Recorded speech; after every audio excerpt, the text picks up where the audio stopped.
What is going on, guys? It is Wrestlelamia here, back with another video. A Clash at the Castle is just 2 weeks away, and Drew McIntyre's bid for the Undisputed Championship continues last night as he faces Roman Reigns face to face. Join us now as we look at this week's edition of Smackdown, as well as the wildest news stories and rumors you need to know, including the truth behind the CM Punk controversy, backstage problems in AEW, Shawn Michaels has been promoted, the real reason the Usos weren't on Smackdown, another surprise return on Smackdown, and much more. Be sure to subscribe and hit that notification bell for daily wrestling videos, and follow us on Facebook for exclusive lists. Also check out Wrestlelamia.co.uk and our non-wrestling channel Incredible. But before we get into that, we'd like to thank Warpath Ace Shooter for sponsoring this video. Warpath captures a real military experience as players take on a command role, recruiting the right officers and troops to accomplish their missions, whether it's diplomacy or an all-out war. Players have an incredible array of weaponry to choose from, including 104 tanks, 34 artillery pieces, and 27 types of weapons for infantry. The game features the best known tanks, rifles, artillery, and fighter jets, creating a realistic experience and challenge. Players use highly realistic maps that recreate historical battlefields and allow players to recreate battlefield situations. Your commander will always have to choose their strategy carefully, whether it's which troops to use, which resources to rely on, or which alliances to form. The real-time elements add to the challenge as a battle can change with every decision. You'll be amazed how Warpath recreates the brotherhoods of soldiers as you form alliances with other players and cooperate strategically to form a brotherhood throughout your battles. Warpath will feature tournaments where players can compete. Senior players can invite a friend to join them as they battle for total mastery and prize pool up to $15,000. The tournament will also feature a special tank model, which is sure to please military fans. Check out the link in the description down below to download this fantastic game. Now, as always, we won't recap the show, but just look at the good, the bad, and the downright ugly. As always, we start off with the good as number 1, Sami Zayn is hilarious. A congrats to WWE for capitalizing on Smackdown being in Montreal, not too far away from Sami Zayn's hometown, and giving Sami time to not only look good in his fatal 5-way match, but to continue his hilarious story of trying to weasel his way into the bloodline. Reigns did a great job interacting with Zayn as he subtly persuaded Zayn to be a stooge for the night. The WWE continues to take its time building the funny subplot of just when Zayn will no longer be useful to the bloodline, and who will be the first to take him out. Number 2, making Drew strong without making Roman look weak. As the WWE has superbly built Drew McIntyre back up from that guy on Smackdown into the 2-time WWE champion who looks to have Reigns' number. Last night's segment was another interesting confrontation between the Scottish Warrior and the Tribal Chief that hinted how things might play out for Roman with the help of Jey and Jimmy Uso. Will Drew defeat Roman Reigns at Clash at the Castle? Well, probably not, but the WWE is definitely giving fans every reason to think that he actually might. Number 3, Toxic Attraction looks good, and we mean it in the other way.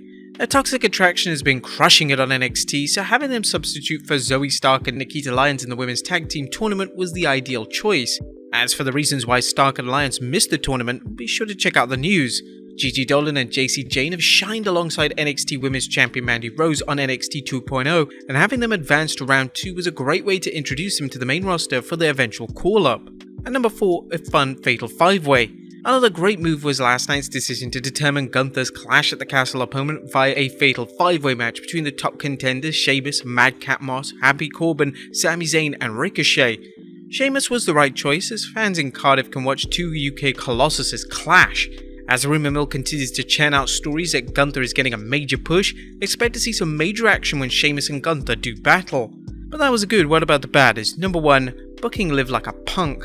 As WWE's bad booking of Liv Morgan worsened this week as Morgan scraped out a win against Shotzi only to get ambushed by number 1 contender Shayna Baszler, with the Queen of Spades toying with Morgan as she told the champ, more like the chump, that she could break her arm tonight, but she'd wait until Clash at the Castle. Morgan looked pathetic, and unless she guts out a win against Baszler, her career as a main eventer is kinda done. At the same time, Baszler is going to look like a loser unless the WWE can explain how she made the switch from doormat to dominator. Number 2, Maximum Male Models mess. Now we understand that the Maximum Male Models' main mission last night was to make Hit Row look good, but the segment resembles something Vinnie Mac would have done, i.e. a comedy segment that wasn't even funny and was kind of a waste of time. Number 3, Kooky Camera Work. Last night's kooky camera work seemed like it was a message from the WWE that regardless of whoever's in charge, fans should have their anti-nausea medication ready for when they watch the WWE. The sudden cuts rarely do anything but aggravate fans, but last night's confusing cuts caused fans to miss key moments, including Reigns walking into a Drew McIntyre Claymore during the main event segment. And number 4, the Viking Raiders' funeral segment was corny AF. Last night's Viking Raiders segment was a reminder that the WWE is still finding its creative groove under Triple H. The Viking funeral for the New Day might have been a good idea, but having Eric and Ivar torch a New Day shirt was borderline ridiculous. We're just glad they didn't set a box of Bootios on fire instead. That's too bad because parts of the segment were edgy, particularly how the WWE showed the Raiders' recent attacks on the New Day and boarded the clips with flames. But there was nothing downright ugly on Smackdown as it ran hot and cold. The Fatal 5-Way match was entertaining, as was the segments between Roman and Sami, as well as Roman and Drew, and nonetheless the Ronda Rousey arrest was repetitive, and the WWE seeming burial of Morgan has us hoping she'll be vindicated at Clash at the Castle rather than eviscerated.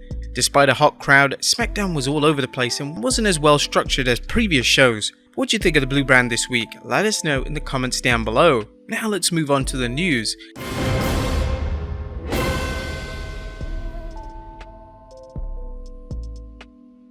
Our first story looks at the truth behind the Punk controversy. On top of the news today is more concerning CM Punk's recent shoot on Hangman Adam Page and how Punk reportedly almost walked down on AEW. Recently, PW Torch's Wade Keller discussed the situation, saying, "I can report that Tony Khan went into Punk's locker room and spent a decent amount of time with him one-on-one Wednesday afternoon. I can also report that Punk did not seem agitated or distracted or not his usual self right before Dynamite started." Now, Brian Alvarez stressed that the Punk-Page dispute is legitimate and is not a work, at least not initially. Speaking on the Wrestling Observer Live, Alvarez said AEW's locker room is split on the issue, with some wrestlers supporting Page and others supporting Punk. Next up, Backstage Problems in AEW. If the stories making the rounds are accurate, AEW's locker room is a magma hot mess. Meltzer discussed how things may have blown up between Page and Punk, and according to Meltzer, part of the problem stems from Colt Cabana. The big thing that started all this is that Colt Cabana is not in the Dark Order with no angle and stopped being brought onto television. He was to be cut, but Khan signed him for Ring of Honor. This is really the catalyst of everything, although different people have different stories as to why it happened, including Page and Punk. The K-Side Seats clarified how this made time with Punk's 17th August shoot. After Adam Page's workers' rights promo to CM Punk, Voices of Wrestling's Joe Lanza says there was a blow-up that led to a closed-door meeting with Tony Khan. Punk reportedly told people after the meeting that he would never job to Hangman Adam Page. It's not known if that's still Punk's stance. It may recall Punk and Cabana were close friends, but as K-Side Seats noted, the former friends had a major falling out over legal fees, and any hopes that Punk joining AEW would prompt a reconciliation have long been dashed. With AEW facing renewed competition from WWE and rumours that AEW wrestlers are contemplating life in a WWE where Triple H runs creative, Tony can't afford to have an unhappy locker room. Add in AEW's already crowded talented roster and you have a proverbial powder keg waiting to blow up. Next up, Shawn Michaels is promoted. That's excellent news for Shawn Michaels as Mr. WrestleMania has received a big promotion. WrestleNomics' Brandon Thurston tweeted, "Shawn Michaels is referred into the press release as WWE Vice President of Talent Development Creative, the first time I've seen a title for him." Ringside News traced Michaels' evolution in NXT, saying, after he started helping out the Performance Center, he became a trainer for the finishing class in 2017. He worked alongside Terry Taylor. In 2018, he took the roles of writing and being a producer at NXT. Triple H and Michaels worked together at NXT, though he had to take the reins when Triple H struggled with health issues back in September 2021. A congrats to the Heartbreak Kid on his official recognition of all the work he's put into NXT behind the scenes. Also, it doesn't hurt to have friends in high places, right? Next up, a Hall of Famer returning to Raw. Wrestling fans looking for some stratisfaction should tune into next week's Raw, as a Hall of Famer is scheduled to appear on the 22nd August's big show taking place in Scotiabank Arena in Toronto, Ontario. Now, this would be her first time on the Red Brand since August 2019. The show will also feature Edge taking on Damian Priest in Edge's build hometown, with both superstars vowing to end each other's career. Be sure to check out our webpage and video as we look at the show with all our exclusive analysis. Next up, the real reason Lyons and Stark missed Smackdown. A Toxic Attractions win over Natalya and Sonya Deville was a pleasant surprise, but for some fans, the real surprise was what happened to Natty and Sonya's original opponents, NXT superstars Nikita Lyons and Zoe Starks. According to Wrestling News' Andrew Ravens, Stark recently suffered an injury that is believed to be a concussion. As for Lyons, Dave Meltzer is reporting Lyons is not vaccinated against COVID-19 and cannot enter Canada. Next up, where were the Usos? Now, Starks and Lyons weren't the only missing tag team, as Roman Reigns' cousins Jey and Jimmy Uso didn't appear at Smackdown. While the reason wasn't made known, Sportskeeda pointed out it could be due to Canada's policy for individuals to have multiple DUIs, making it difficult for them to enter the country. Both Jey and Jimmy Uso have been convicted of DUI, a charge which can lead to Canada barring an individual from entering the country. And finally, another surprise return on Smackdown. And last but not least, the WWE Universe is asking whether they saw another superstar return on the Blue brand after some fans took to social media, claiming they saw a cameo by former Riot Squad member Sarah Logan during the Viking Raiders vignette. Logan is Viking Raider Eric's wife and could make an interesting addition to the group.